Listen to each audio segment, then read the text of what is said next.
nous allons essayer de faire une rétrospective d'avions des 100 ans de salon, c'est-à-dire qu'on verra le premier avion de 1909, l'avion de Blériot qui a traversé la Manche, sera présent au salon et j'espère ouvrira le salon si la météo le permet, parce que bien sûr il a des contraintes météo plus strictes que le 380.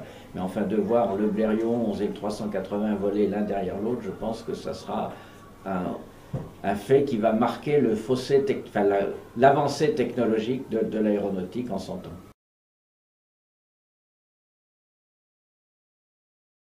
Oui, certainement, on l'a ressenti, non pas tant au niveau de présence que de la réduction des dépenses. Enfin, les grands ont pris moins de chalets, moins de mètres carrés.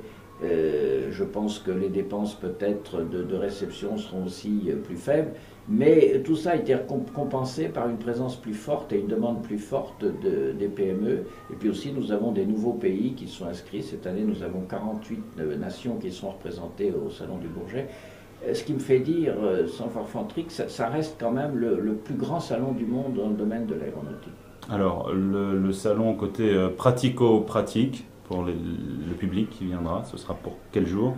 Alors, le public, ce salon, rappelons-le effectivement, ouvre le 15 juin et se termine le 21 juin, avec les journées du 19, du 20 et 21 ouvertes au grand public. Alors, pendant ces journées, nous aurons une pensée spéciale pour le centenaire du salon et nous allons célébrer ce centenaire en faisant voler une trentaine d'avions anciens qui seront présentés à la fois au sol et en vol. Pour la première fois depuis 1975, et c'est pas rien, la patrouille de France a été exceptionnellement autorisée à venir faire une démonstration au Salon du Bourget, une démonstration qu'on appelle en ruban, c'est-à-dire qu'ils ne pourront pas éclater, parce que le Bourget, l'aérodrome est au milieu de la ville, et en plus, nous avons des contraintes avec l'aéroport de Roissy, qu'on ne peut quand même pas fermer. Mais tout cela montre qu'on va essayer de faire revivre ces 100 ans d'histoire à la fois de l'aéronautique, mais aussi du salon. Alors, prix pour le public et accessibilité, on sait d'accéder au Bourget, c'est toujours très compliqué pendant le salon. Oui, malheureusement, oui, c'est toujours compliqué. Tout ne dépend pas de nous. Pour nous, en tant qu'organisateurs, nous avons multiplié les navettes entre les gares et le salon du Bourget. Nous avons fait à nos frais une voie supplémentaire sur une route pour rendre les parkings plus accessibles. Nous avons aussi mis des systèmes de péage automatique, tout ça pour essayer de fluidifier la circulation.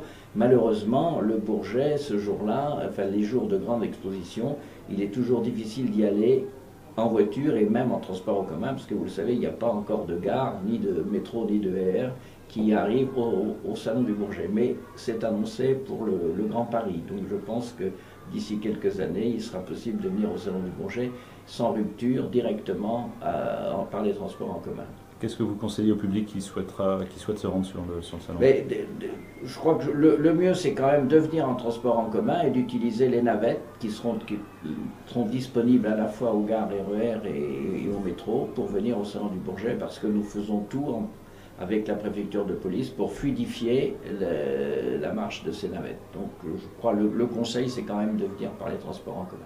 Et cette année, pour le retour, c'est toujours un gros problème aussi pour le public, parce que si on ramène par les navettes les publics dans les gares habituelles, on se mélange avec tout le flux des gens qui rentrent sur Paris.